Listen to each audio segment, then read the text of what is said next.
Yes, what I would like for this workshop to be is very interactive. So at the end, I would like to do some discussion questions and really get that conversation going, because this is more than just a movement, it's more than just change, but it's more about self-sufficiency and justice. So that's the angle that I'm coming from. But first, welcome. Welcome to my presentation, The Right to Grow, Working at the Local Level to Expand Urban Agriculture. So as you've heard, my name is Brittany Jones. I am a PhD candidate last year, so gunning for August graduation, and I am at the University of Toledo. My program is actually within the Geography and Planning Department, but degree is within Spatially Integrated Social Sciences.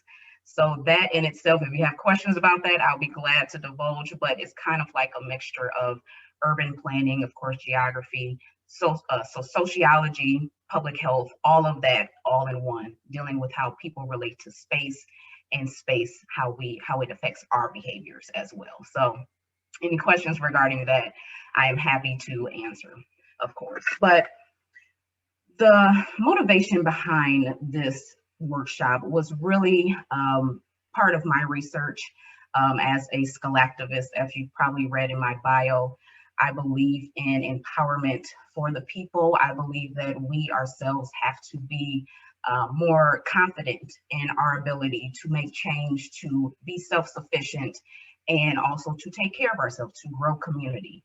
And really the one way to do this is food, and how the food system in itself, we can influence that and have been influencing that. I call us conscious consumers when we are really aware of how we eat, consume, access to food, and now growing food, especially within the urban arena. So just to get this started, really the concept, the right to grow, started, I've heard it first in Toledo when it was from a more of a, I would say, a protest, a movement, when one of the urban farmers wanted to acquire more land. So you've probably heard about that before, and I'm going to go more into it as the presentation goes, but it reminded me of the theory of the right to the city. And that is from a French philosopher, a sociologist, if you would say, who really critiqued urban life. And this was back in 1800s. But his concept of the right to the city is that the city operates and will run more smoothly, equity is guaranteed more when people, the citizens, are in control. When we have that power of how, not just where we live at, but how it is formed, and the activity that happens within this space, this is where it comes from, and society is better off with it. Now, there can be some debate about that, but the concept at that time is, we have that power and we have control of the space, and we should know and be informed about how to do that and how to make it better for not just individually, but community as a whole. So again, this applies to food. It applies to our food system and equity as well.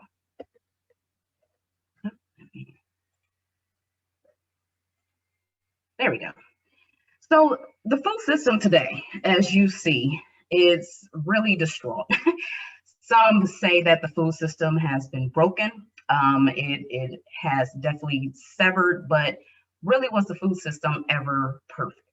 And personally, no, it never was. And that is because a lot of things are unseen, a lot of things that we can't prepare for, and other things are just man-made, and that is due to mostly ego-based decisions. So you see a lot of the food waste that is happening due to overproduction of certain, I would say, highly processed foods, food waste in terms of ugly fruits and vegetables being thrown away because it wasn't suitable for farmers markets or grocery stores, or just food waste in general because it's no use. It could be used for animal feed, could be used for just other things, not necessarily for human consumption and health. And now, as you know, there are a lot of things going forth when it comes to how do we alleviate food waste. But that's out of the scope of this workshop. However, research and activities are definitely going on as how we can scale that back. So of course you've heard about gleaning and I mean, you could say dumpster diving in some sort, but in this way, it's a big issue. You have weather events, so the flooding that happened in Katrina, hurricanes, tornadoes, all of the earthquakes, fires, that has really destroyed a lot of our, I guess, edible landscape, and mostly because we can't control that, and we can't be prepared for things that we can't see. And with that, it caused a lot of damage and a lot of money, to where some farms or some companies could not get back on their feet because of the loss. COVID, we can see that right there, but that's actually on the next slide. Pests, a lot of the pests. So the middle one is aphids. Everybody know about aphids, but there's even bigger pests that have destroyed a lot of the crops needed here and within our food system. So that's another thing that has to be taken care of and find solutions for, in order for us to have a very solid food system. And of course, if you see in the lower right, the highly processed or hyper processed foods, convenience is the key. And we're getting more of a sense of that local is better, fresh is better. I believe that it is definitely more prominent within the discussions pertaining to food safety, food access, all of that grouping. So with that, it takes more, and it actually influenced the markets in order to accommodate us. But again, convenience is key. So we have a lot of the chips, we have a lot of fast food, we have a lot of just highly processed items that is for convenience, and again, has caused a lot of detriment to our health. And again, pollution, which is in the lower left corner. So we're talking about environment, we're talking about the soils, we're talking about when it rains, you know, what is contained in the rain. We're talking about just contamination in general. And with a lot of urban agriculture, of course, that has been seen and dealt with, and trying to alleviate some of that contamination from past industrial. So going into just city history when it comes to industrial chemicals, or just the presence of an industrial body that has really damaged a lot of the environmental factors needed to have a healthy food system. And also, going back to my idea of my thought of COVID, it really has opened up a lot of conversation as far as how we can be more proactive. With the onslaught of COVID, we saw what happened. The lines for emergency food were longer and longer, continue still today. Unemployment rates are sky high. People are still having issue finding jobs, in addition to having access. When it first came, we saw what happened. If you did not have a car, if you didn't have any way of getting to grocery stores, you were basically out of luck. The shelves were empty. There was pause on all sorts of food. And so that really opened up a lot of eyes, even though it was late, but it opened up a lot of eyes to what we need to do to be more proactive. And so the next slide really talks about COVID and the food system. Tonight, we want to focus on food insecurity, as 787,000 Americans filed for first-time unemployment claims last week. That is the lowest weekly total since March, but 23 million Americans are still out of work. Tonight, Mark Strassman reports on the growing struggle to feed families. I'm sad, but I'm trying to cope with it. Arielkina Pizarro is struggling in the Bronx. She's a single Latina mother with 3 young sons, all with special needs. I tell them, like, if I don't have a job, if mommy's not working, mommy cannot bring food to the table. 1.4 million people live in the Bronx, almost all of them Black or Latino. This COVID economy has hit minority communities especially hard. The Bronx unemployment rate, almost 19%. Pizarro now relies on food banks. In May, her grandfather, also her babysitter, died. She couldn't afford to hire a sitter, so Pizarro had to quit her job as a home health aide. My son's birthday is this week on the 24th. I can't even buy him a birthday cake. Good morning. This is the Houston Food Bank. In 3 hours, it fed more than 2,000 households, many of them minority families. Sergio Escamilla has 8 children. I'm struggling, needing a little bit more food for my kids since they're not going to school right now. During the pandemic, half of New York City parents report skipping or skimping on meals. Pizarro has $45 left to her name. I want my life back. Look at you. But she'd settle for something more modest. A birthday cake for her son. Mark Strassman, CBS News, Atlanta. Y'all made a big mess. Now, from that video, we've seen that it's already a lot of struggle, a lot of rushing to make sure that needs are being fulfilled. However, the system cannot keep up with the demand, and COVID has really pushed it to the limit. Another factor with this is that even though this talks about just the economic side, a lot of it is also racial as well. And so that will be talked about later on in this workshop. But keeping that in mind, we're talking about still the access, we're talking about transportation, we're talking about affordability and quality of the foods available in certain neighborhoods. This is where a lot of the decisions and a lot of the, I would say, policy can go towards in order to help alleviate some of the issue when it comes to the food system and the access to it. So going off of just how COVID is affecting the food system worldwide, I found an article, actually just came out this week, regarding that COVID really exposed the fragility of our food system. And it cited that it pushed 124 million people worldwide into poverty. That's a lot of people. And not to mention, especially if you don't have the infrastructure already set up as far as a nation infrastructure, country infrastructure, that definitely had a major impact. And it spiked food prices nearly 20%. We've seen some of the prices of basic items, milk, bread. I've even noticed some with like cheeses and just other basic items. That really shows how much COVID has affected us as a nation and as a world. So here in the US and local, we've seen it through the uptick again in food emergency assistant usage. Of course, the news showing the long lines and personal experience. I've known some people who've never had to do food banks before, but they had to because they lost their jobs. They had to feed their families, and it was due to COVID.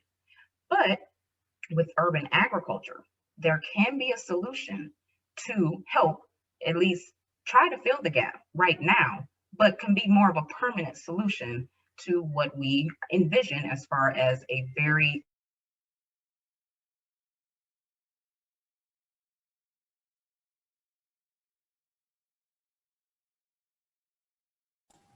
Uh-oh, we got some freezing going on. Just 1 second.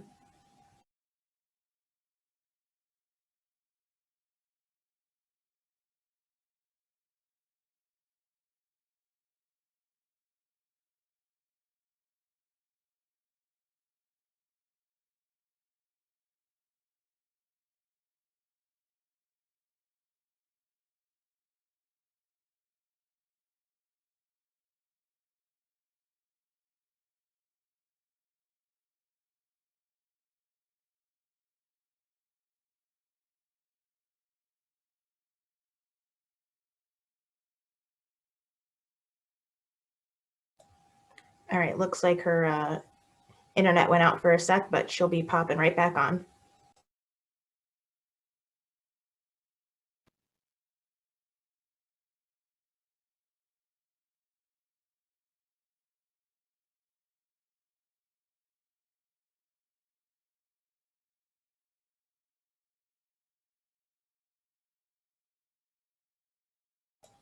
Well, I guess while we're waiting for her to pop back on, anybody have any thoughts from that video?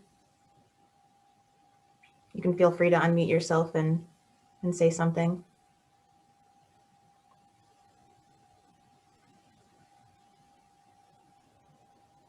the long time since I was in New York City, I didn't know that was such a concentrated demographic there in the Bronx.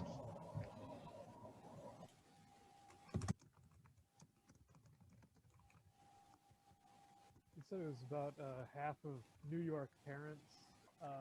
Wasn't they needed assistance, or I missed that graphic? Sorry, can you repeat yourself, Tom? What'd you say? I was about in that news clip. There was it said about 1/2 of New York parents needed. Was it just assistance generally?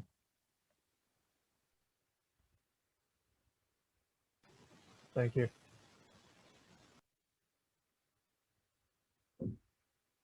Yeah, it's pretty shocking. I apologize for that. This is crazy. Okay. Well, good. We're all learning. Right. And no, it was my Wi-Fi. That's what happened. It just disconnected. So that's what happened. Okay, so let me go back. Okay. Starting from the top. So again, the average meal cost has increased to do $2.79, but the budget is the shortfall has really increased to over $760 million.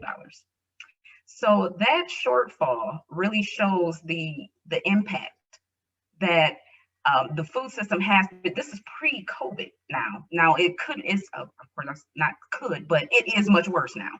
And so that will show how important it is to be proactive when it comes to making sure that the programs that helps households come out of poverty, come out of food insecurity are important, and how alternative solutions are needed to address these shortcomings, these shortfalls.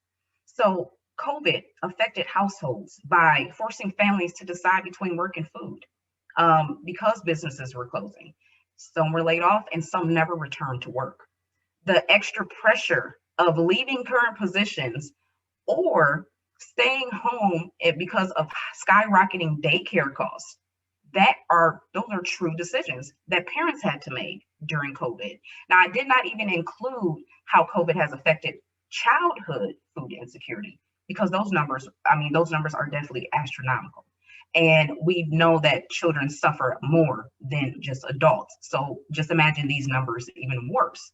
But for a parent to determine whether to continue with work or go homeschool or take care of their children, especially since schools switched to remote learning, that in itself is a very hard decision, and often a very true decision people have to make. And then because schools were closing, it stopped a free and reduced lunch and breakfast that some kids were getting. And some of them, this is the only meals that they have for the entire day. So now that has stopped, where are they getting their food? And thus why all of the pressure is now on the emergency food assistance organizations.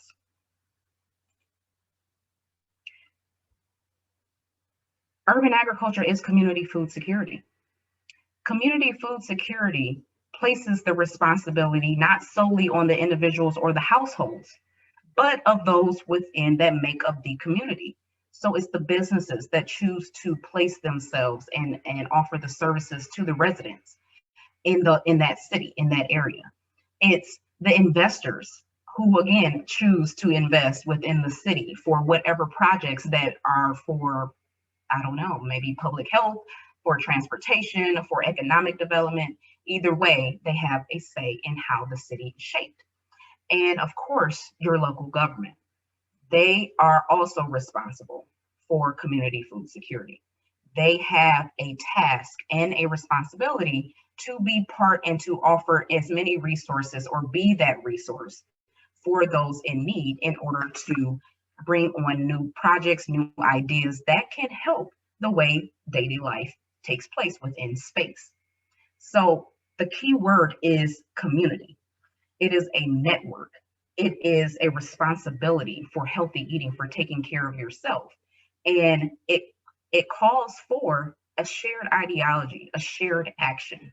And that is where it can really blossom and benefit only if there is adequate investment from all of those factors. Because if one does break down or is weak or has an ulterior motive, that can really disrupt a lot of what is going on, this cycle of food security and local food security, because there are different scales. But we're going to look at the local for citywide as far as how urban ag can really help. So what does community food security really look like? What are the components that make up this concept? We know that the food system is layered. It is very complex, and it is unique, for lack of a better word, to the circumstances, the historical aspect of cities and people. And then also, where are they going? What is the vision? How important is this for to be included in city master plans or ordinances and policies, which we will talk about later on. So from my research, I'm also researching this as far as, again, the self-empowerment as part of my dissertation. So I've come across just the 4 things that I feel that really make what community food security really looks like. So we have policy over here. We have capital, of course, money, the interest, that's where your network comes in. And this one, equity, which is not talked about as much, but we'll definitely get into that. So starting with policy, this comes with your zoning ordinances, your codes, your building codes, your land use plans. This is really kind of a hard part as far as change, because it takes a lot of process. This is where your government comes in, where your planning departments come in, where city council, chamber of commerce, all of those entities come into play when it comes to policy. But you also have your advocates, your nonprofit organizations, those that are focused and want to advocate for those who don't have a voice. Because that's if people, well, decision makers, they don't know what you want unless you say something. And sometimes you have to be loud with it, but it gets the job done. And itself is something that is hard to come by. It is hard to come by. But if you know your city, know who the players are, then in how they can be of an asset or how you can influence them, really you have this all covered. And that could be easier once those people are in place. So next, you have your capital. So this is where your banks come in. So the money, because of course we live in a capitalist society, commercialized capitalism, and really it has to be proven as far as profit making in order for people to really jump on, especially from a government standpoint. So your capital is really important because you want to at least have some models to go forth with it. And the models need funding. So the projects can be in the form of a little CSA or a co-op grocery store or something of that aspect, but you need funding. And so that's where all of this can come from. So your Community Reinvestment Act funds, your CRA, that is for community development. Now, whether or not it has been used for urban ag is still yet to be determined. I'm not even sure if they're against it or not, but you can try it because those funds are literally for community development to better the neighborhoods that are really having trouble, have faced economic disinvestment, or is undergoing that right now because things are changing. However, those funds are there and they're usually through banks. So like your national city, well, not national city, but your PNCs, your Chase banks, they have CRA funds that are used and you can utilize them.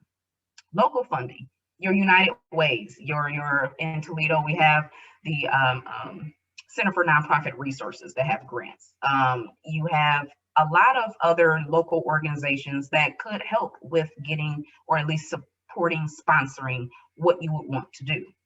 And of course, strong social enterprise, the GoFundMes, the just memberships, if you have like an agricultural membership group that really invest and want to grow, that can help. But as long as you have that capital and can prove something that you can start off with, that is helpful. And it sometimes you don't need it at first, but it really does help change some minds when it comes to the money. Interest, that's where this conscious consumer comes in. This is where the knowledge comes in. You have to have people in your corner. One person that can initiate it, that's great. But when you have a group of people and those that share the same passion, that have the same investment, that goes miles, that goes forever, because it shows that this is what you want as a resident of this area and as a person that is really giving their money to this area. So you will want something to help better your life. And that's where that champion, that leadership comes. And not just in the community, but also in the government. You know, get those city council people, get those, the planning department, get someone who is an advocate for urban agriculture, for local food production, because that can go a long way. And it can help as far as the understanding when it comes from a peer or from just someone who works with that person every day. But the constant support is important. And finally, equity. Now, equity has really come into the urban ag food justice movement pretty recently. And it's coming into the form of race, of gender, of economic. It was always been about economic, but really wholeheartedly, it's more focused on race and gender. And when it comes to that, that's where you get down to more details, because urban agriculture is not a blanket solution. Urban agriculture means different things to different people. And it doesn't fit into all neighborhoods or all areas of the city, but that's where you need the advocates. That's where you need that shared ideology, because what you put forth will and has to really be appropriate for a majority of the people. And it really has to reflect that neighborhood or the identity of the neighborhood. And that's where this quality of resources and materials come in. What is it like? What is missing? What has happened for it to not exist or for it to exist? So it's a lot of research that goes into this, because again, it does not look the same to everybody. And the same goes to the access to resources. You have to see what was the issue, how did the resources move out, or what happened to them in general? Can it come back? Because times are different now too. So all of these things should be considered as you move forward with an urban agriculture endeavor. All of these things can really put you at a solid case, because you've done your research, you know what you want, and you can really envision it and see it here in wherever you live at. But the real power lies in how you present it, and really, again, that network, that backup, that support that you would really want and need. Because once this gets off the ground, you don't want people going away, you want them to continue. And it's also thoughts about succession, so the youth gets involved. And it's a lot of planning that goes into this. It's not a rush job, and this is supposed to be long-term, not short-term. And that's where a lot of projects go down, because it's short-term. So going back to my degree, so spatially integrated social sciences, this is the intersection of social behavior and space. So my little sector of that is food in the built environment. And as I've said before, it's about access, it's about quality, it's about culturally appropriate, sustainable, and affordable foods, and how you get that and how that system is set up. Now, this concept is not new. It actually started when, in the early times when the US was really getting mature. So as a planner, they've started to think about how to intertwine the country in the urban environment. So Ebenezer Howard, he was an urban planner. This was the first one I've heard about when I first started urban planning, and the concept of the garden city. So this was in the end of the 1800s, and the original design intertwined nature and humans. And it took the benefits of both the countryside and the city. And it's in a diagram called the three magnets. So you have your town, your country, and your town country. So his vision was mostly the central, a garden was in the center. And that is where a lot of the commonplace, public place activities take place, for lack of a better word. But from there, the city shaped itself around that center. And there were planned areas, planned boulevards, you should say, that were carefully planned in terms of how residential areas were set up, what land use, because how he envisioned it was a circle that held, well, at least the center held about 30,000 people. And then on the outside, it was little adjacent city areas. So we will just say the kind of suburbs, but in between there, it will be a buffer. So it will be where the food was at, the social services, more people if they wanted to live out there. And then once that capacity was reached, another city would be formed. So that kind of is like the early city design attempts as far as trying to make sure that people won't get sucked into the city life, because at that time, anti-urban bias was really big, and thought the city was really evil and would turn people evil. And so that's where the country would come in and try to alleviate that and really bring them back down to earth. So this design was meant to be more mental versus physical, but a way of organizing the growing cities and the growing population within all around the globe. Because one of the examples was actually here in New Jersey. They tried to do the garden city design, but a lot of it took place in the UK and internationally, but some of it has happened in the US. So this is kind of a diagram in which the garden city was wanted to look. So you had your center garden, center city, and then you had these 6 radii that came from the center. These were the boulevards. These were how you came in and out of the city center. From these boulevards, these were the adjacent cities. So once this capacity got way too big, then they moved out until each radii had its own little city in itself. And then once this big circle was complete, now you can begin the other one. So it will begin from the middle again, and only to grow back out into the 6 adjacent cities. And this was to be repeated throughout. This was how he thought cities would form. And this was an even closer scale of how those actual boulevards looked. So these were where the people would live. And then this in itself would be agriculture. So I looked and did some calculations as far as how close everything would be. And it was about 6 miles. So everything needed for people to live in the city was about 6 miles. And then if you went out a little bit further, that's when you were probably in the beginnings of an agricultural ring. So between 6 and 10 miles, you will be able to access food, social services, all the people, all the civic institutions, all of that in this garden city. So of course, this is kind of hard to replicate now because of a very big and growing population, but it was not a bad attempt at how to really intertwine those positive influences of where you live, the rural versus the urban.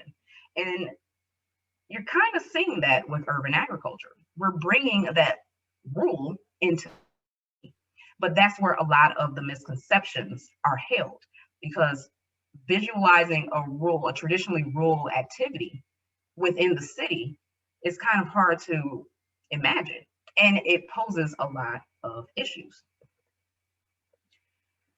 So when the imbalance shows up when it comes to space, so imbalance in this aspect could be racially, economically, or politically charged as far as physically changing the shape of your urban environment. Well, Now you're experiencing things like food deserts.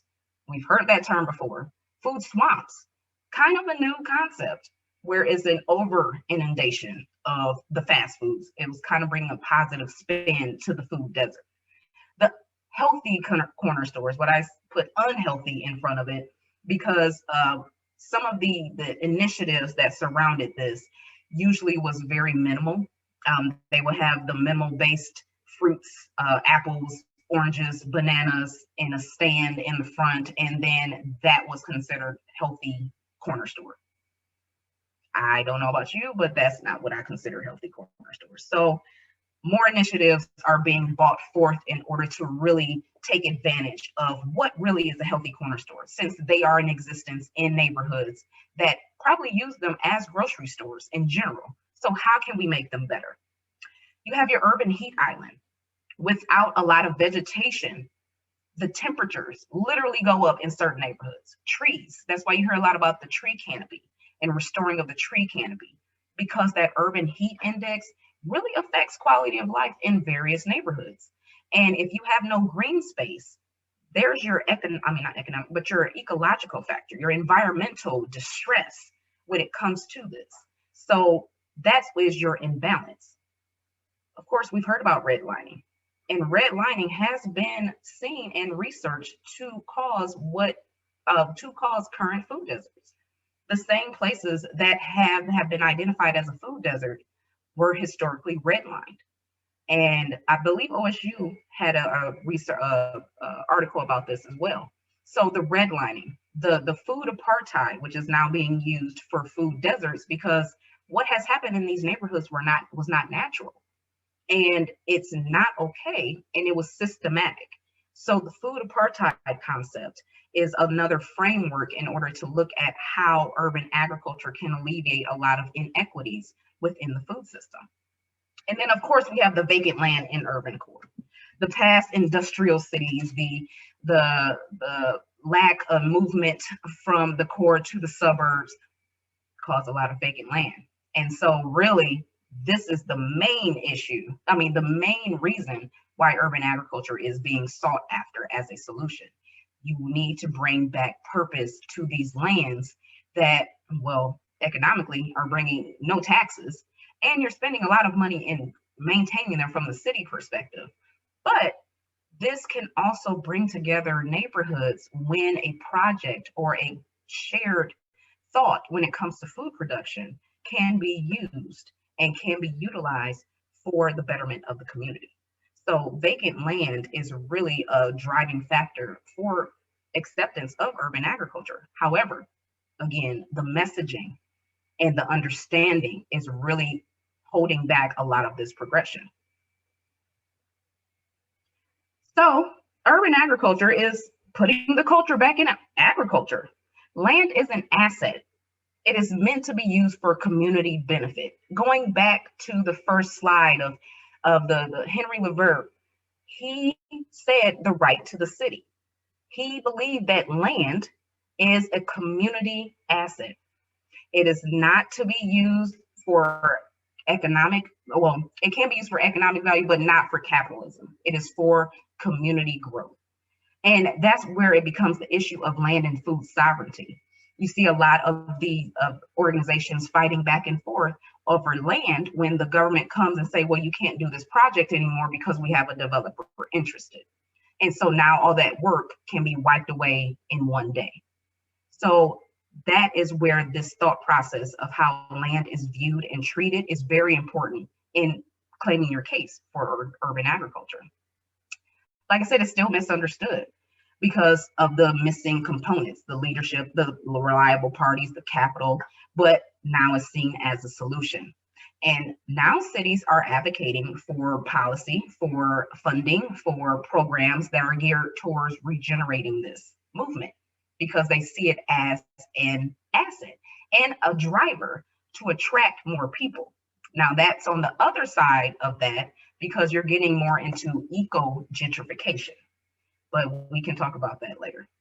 But this is mostly community driven and it can be maintained if you have local regulation. You can do guerrilla urban agriculture all you want, But if a investor or developer comes in and is eyeing your land and the city wants it, they can get it, especially if you're leasing.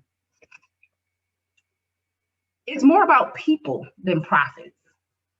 This is our time to move forward and change the system. This is Karen Washington. She's an urban farmer in New York, in Brooklyn. It was the first one that I've heard of the term food apartheid. She was the one that really brought up this issue of race and gender in food and religion in some aspect too, because it's more than just access to food. It's how people react to it. It's how people embrace it, because you can have food, but if the people are not going to eat it, now you're wasting. So it's more about just how people and nature interact and come together, and for the betterment of just us as a human race. But there are more layers to that, of course. So just some local food justice examples of how people are really taking hold of this and taking action. So Mighty Organics in Toledo, you've probably heard of this. I believe the owner, he made a presentation a few years back at OEFFA, but he was the one that I mentioned earlier that was having issues with the local government in terms of acquiring more land for his urban farm. So he has 3 acres now within the middle of a neighborhood, majority Black neighborhood, historically disinvested, and he's brought beauty and food to this neighborhood. However, the long going battle with that was with city council, and it came to the fact of where he was going to court, spending lots of money. Just a lot of issues popped up that was really prohibiting him from moving forward. But luckily now he's gotten back on his feet, and he has really expanded to where he now got awarded a greenhouse, a hoop house, to do more year-long growing, because he learns how to make his own soil. He has his own soil. He literally put nutrients back in the soil because he was growing out of the ground, and he's done that for all of his beds. And he has produced so much more than people have ever seen. And he sells to restaurants and continues to sell to the community. But those were just some of the issues he had to go for when it comes to policy and zoning. Since that was not in place, it was an expensive and very long battle, to the point where an organization was founded to help with advocacy when it comes to urban agriculture. Garden Station, a lot of you've heard of Garden Station, and you've heard of Lisa Helm, who definitely made a presentation yesterday. I just sat in her presentation yesterday, but the story of Garden Station, again, lack of policy, lack of leadership. The passion was there, the network was there, the capital was definitely there. But because the policy was not, the zoning was not, and the understanding was absent, it was seen as just nothing. And now, as a result, nothing has formed from that, because it was supposed to be a parking lot, but definitely did not come from that.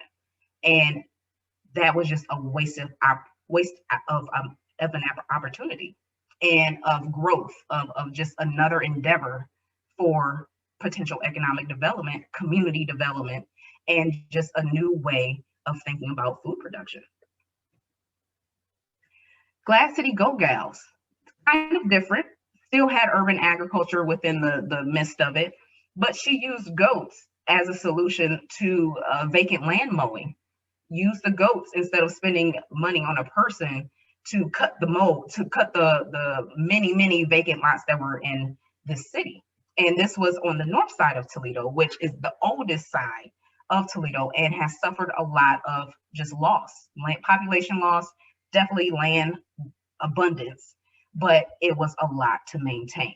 So she's having trouble because the neighborhood understands, but the capital is not there. She needs to generate more capital. The policy, she's not having too many issues with the policy because it's not entirely urban agriculture, but if she seeks to expand, what does that look like for her? And how is that embraced? And where can she go from there? Riddaw really boomed, like boomed and blossomed. They are for growing, definitely advocates for youth development when it comes to urban agriculture. But with Cleveland, they have policy. They had somebody that was really for growing your own food and empowerment, especially in neighborhoods that have been historically disinvested in. This is a Black owned urban agriculture and environmental studies center, to the point where they have many hoop houses, they have greenhouses, they're doing an aquaponics and hydroponics as well. And so that network, they had the network, they had the equity within there, they had the policy, we've all heard about Cleveland policy, and they had the capital, because it took a lot of social enterprise and a lot of social investment to make this happen. And they're still going strong to this day. So how do you do it? Let's go, let's grow. You know, how do you navigate your city's local resources? Well, you got to prepare. So what is your land history? What is the land history and treatment? How has it been, what was taking place on the land prior to you seeking it out? Know what was really planned and envisioned for this piece of land, because maybe there was something put in place under the land that you don't know about, for maybe a building that didn't come to fruition because maybe funding came through. But you have to know, what is the history? How much taxes are owed on this? How many sellers did it go through? Where did it come from? So what is the surrounding neighborhood? What is that history about? So knowing that in itself is very important. Zoning code and land management. Policy, again, know your policy. If there is none in existence, know how to go and research what are some existing just agricultural or urban agricultural zoning codes. There's a lot that are popping up right now. It doesn't have to just be in Ohio. Look all around. Philadelphia, Baltimore. I mean, California is definitely different, but you can use that as a template. Michigan, definitely Michigan. They're right up there. So know how to change it. If you want to petition, if you want to talk to your city council people, whoever makes those decisions, get familiar with your zoning and code departments and your planning departments.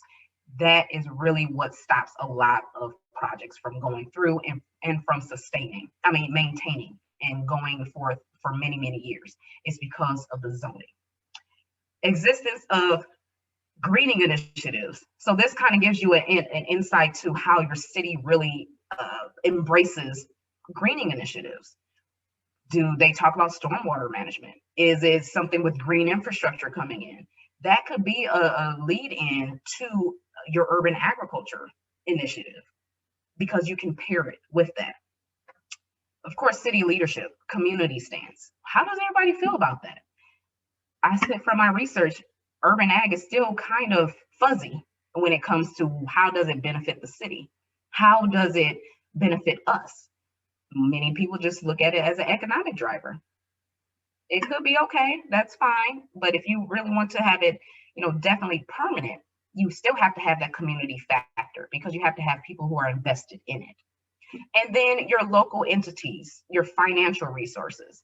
You don't always have to go to the USDA. There are other organizations nationally, globally, statewide that have funds for just funding urban ag, food, agriculture, or it's disguised under public health, economic development, community development. But there are funds out there. And now the federal government is really getting involved, as you probably heard about the USDA urban agriculture grant that just came about. But it's becoming more part of the conversation. It's definitely being taken more seriously. So now is the time to get prepared and to know what you're going to do, because the money is coming. It definitely is becoming more of a permanent and viable solution. But when you're ready, you have your network and your support, which is the biggest one, your investment, your research. Now you are ready to take it to your people. Time for action. You can find templates of legislation and support letters, proposals to form your case. Google, everybody Google, Google images, that helps give you a lot of templates. Assign roles of advocates. Not one person can do this. Everybody can contribute something because it's hard work. You're advocating. And then of course, if you're an urban farmer or just an urban gardener, grower, that takes a lot of time too. But you have other people that can be used for other facets. So you have the one that can do the public speaking. You have the one that can do the research, the data, the promotional materials, PR. There are a lot of talents out there. Don't be afraid to utilize the people, but you have to convince them that this is important. Consistent contact with your city officials and representatives. Those are the ones that will make it go through. Have a couple advocates. Again, it may take some convincing if they are not already on board, but just having a few people in your pocket makes all the difference. And of course, sharpen the public messaging about urban agriculture. And it's important. It's important now. It's looked, like I said, it's looked as a solution that is permanent, that can help, fill in some gaps that we've all seen about what COVID has done. And this is where a lot of the knowledge has to be on point, and it has to be comprehensible to people who may not even thought about this. It's becoming more of a normal thing to see. And you have to just make sure that your messaging and your thought process is just correct and can be relatable. That's the other thing, relatable.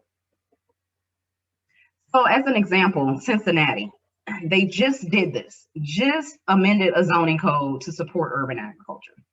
And it started in 2017, and it had a lot of people involved, a lot of entities. So this is where your community food security comes into play. It was not just those who were doing the work on the ground. It involved the local government. It involved the planning department. It involved the health department. A lot of urban ag is becoming under public health, but it's becoming part of that nutrition aspect and part of, again, the health aspect of the city. So a lot of people were involved in this. So again, your network is important. It is probably the most vital thing aside from capital, but it is important. Like I said, it began in 2017. It followed the Sustainable Development Code. So you'll get a copy of this presentation with the hyperlinks that lead you to these resources. So the recommendations for the Sustainable Development Code, it really teaches people how to put forth just land use codes or codes dealing with sustainable endeavors, not just urban ag, but stormwater, rain barrels, anything of that aspect. They conducting outreach to get feedback. This is where your public comes in, because the democratic process, you have to go and get public opinion, public input, but it was more I would say more in depth, and it had a more seriousness and more investment, because they really understood and really wanted to hear the side of the people who would be involved in this, because it affects the end user in the end. And so it's very important to get those thought process, just those opinions of people who may not be involved, but it will affect them in some way or another. And of course, engaging stakeholders. You have now, Cincinnati has a food policy council. Some cities don't have that. However, that can be a lead to urban agriculture. Go and form a food policy council. And it's a food policy council map for those who want to see if there's any in their area. But that is very important, because now you have a whole entity focused on food policy and can make a difference when it comes to city operations. Transparency, consistency, and equity, all important values when it comes to this work, because this is a big complex system that has a lot of moving parts, and everybody cannot be the expert in everything, but it is important to have all avenues of communication open and relatable, understandable. So this is just an example of the code that was put forth from Cincinnati. And again, it covers gardens, farms, agricultural structures, even animals. And it goes even more in depth as far as if you're trying to sell, what does that look like if you're selling in the neighborhood, and just how basically to regulate just urban agriculture. But at least it's the step forward, step in the beginning. So if it doesn't work after all the endeavors, all of the petitioning, all of the calls, all of everything, now what? Well, you can vote. Your city council people who do not have who you feel don't have the best interest, or you would want someone to have a little bit more urban ag passion, I guess. Voting. Local voting is very important, and your research is definitely important. That network, again, get more people on board, get a louder voice, get on social media, get on those platforms, do the research, show what is being done around the area. It's different if you show something done in another city, but if it's something going on around the area, that's even more stronger of an example. And don't give up. This is not something, maybe it won't happen when you're here. Maybe you inspire somebody to take something else on, but don't give up. That is the most important part. Like I said, is part of the casual conversation and in political and very important conversations now as urban agriculture is being concerned. So the time now to prepare is vital. Be proactive, not reactive. And of course, there's urban agriculture resources available. You have your Ohio Department of Agriculture, Department of Health, the EPA, the FSA, the NRCS, all the alphabets that you can think of. But don't forget about your national and local food organizations, your Kellogg Foundations, your Fair Food Network. There's a National Black Food Justice Network that's around. So there's a lot of national organizations out there, even foundations that are taking on urban ag, food production, food security initiatives. And of course, advocacy organizations. So the Healthy Food Policy Project, again, another good resource to formulate policy. And of course, getting involved. So the USDA is actually searching for people who are interested in urban agriculture, who are either farmers, researchers, business people, whatever the like, but they're searching for an advisory committee. So the deadline is March 5th, and you just submit a cover letter and your resume to, I forgot what the person is, but the hyperlink is right there. And that they are choosing, I believe, a committee of 12 that will really have their input on urban agriculture policy from a federal standpoint. So get involved in that aspect. And of course, subscribe to different blogs and just other news outlets dealing with food. So this one is Civil Eats. Love it. I highly recommend it. They talk everything dealing with food and how and policy and how things need to change when it comes to food system work. So Civil Eats is definitely a recommendation that I would have. And then here are some references as far as what is being said as for research and how everybody is relating to COVID and the food system changes and how people are really taking more responsibility, more initiative when it comes to their personal food security. And that is all. I really hope that you enjoyed that. I hope that you got a little bit of ideas of how to really start this off, because like I said, in this time right now, we have to learn how to be self-sustaining. We have to learn how to be self-sufficient, and growing your own food is the greatest benefit that you can ever gift yourself and your family. It's like we're going back, but in a very conscious way when it comes to why we are growing food. And I really, truly hope that you take this to heart, because it's a battle out there right now. Oh, and I forgot to mention why it's important for land. If you don't know, land is definitely being bought up. And as a matter of fact, Bill Gates was cited as the largest farmland owner in America with over 250,000 acres of farmland. So if that doesn't cause some alarm, then I don't know what does. But it is important that we have our power and move forward to just trying to sustain ourselves, sustain life, and sustain the earth, because Mother Nature can survive without us, but we cannot survive without Mother Nature. So we just have to do our part. And that is my workshop. Thank you. Thank you so much for attending. Thank you so much, Brittany. That was amazing. And thank you everyone for your patience. You know, this is all a learning opportunity for all of us with this virtual conference. So thank you for sticking in there with us. And I understand that we're at 2:05. I want to respect everyone's time. And so if you would like to stick around, there's a question in the chat box that I will bring up. And then I will call on people if they have their hands up or if they want to message me or that they would like to ask a question. So, all right. There was a question posed earlier about the handout. So Brittany had just mentioned that, yes, this will be uploaded to Socio with some handouts. So look for that. And I will go into the chat box. So somebody is very excited to hear from a fellow Toledoan. Yes, sorry, not from Toledo, not sure how that word works, but yes, Toledoan. So they say thank you for that.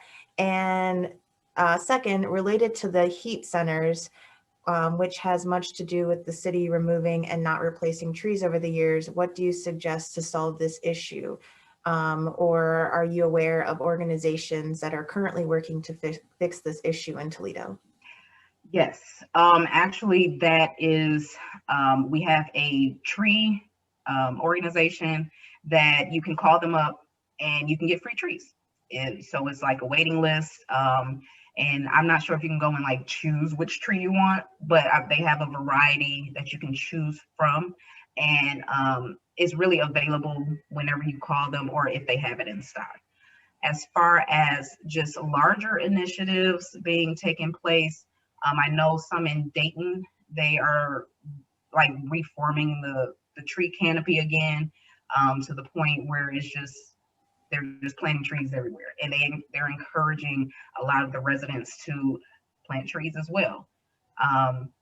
The thing though is that a lot of trees are being cut down because of construction, and then they're not being put back up. And that's really because the people they don't realize that they can get trees replaced. So personal example, my mom, she got a tree removed. Well, the city cut down a couple of trees on her property and there was no indication that they would replace it. So she actually had to make the move to call them and say, hey, I need my trees replaced.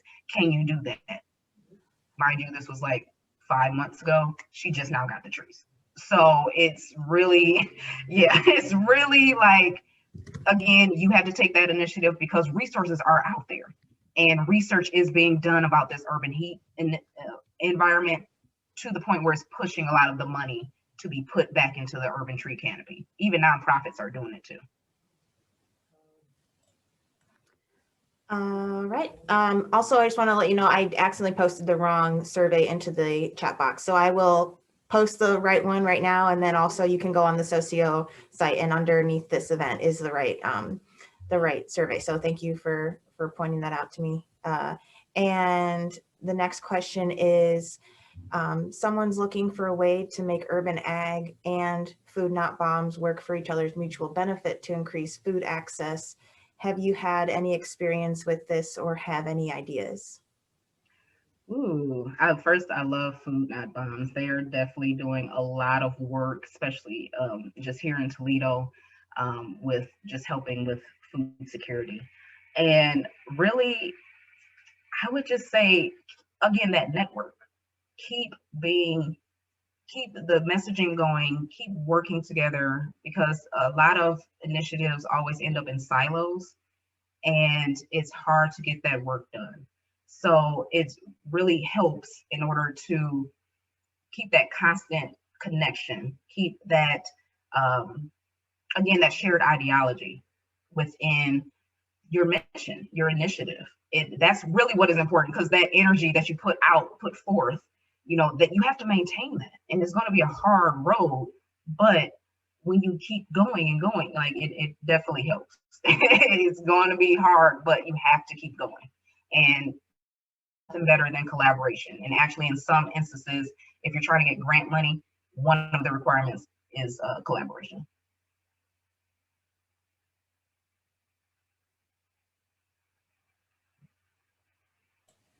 All right, well, I'm not seeing any hands and I'm not seeing any more things in the chat box, but the cool thing about this conference is that you can go on to the Socio site and look up information about people who were attending this session and the speakers, and you can continue your chats beyond this.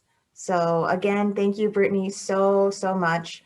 And thank you for all of you who have attended, and have a great rest of your day. Please feel free to email me. Please do. Thank you. Have a good day. Stay safe out there.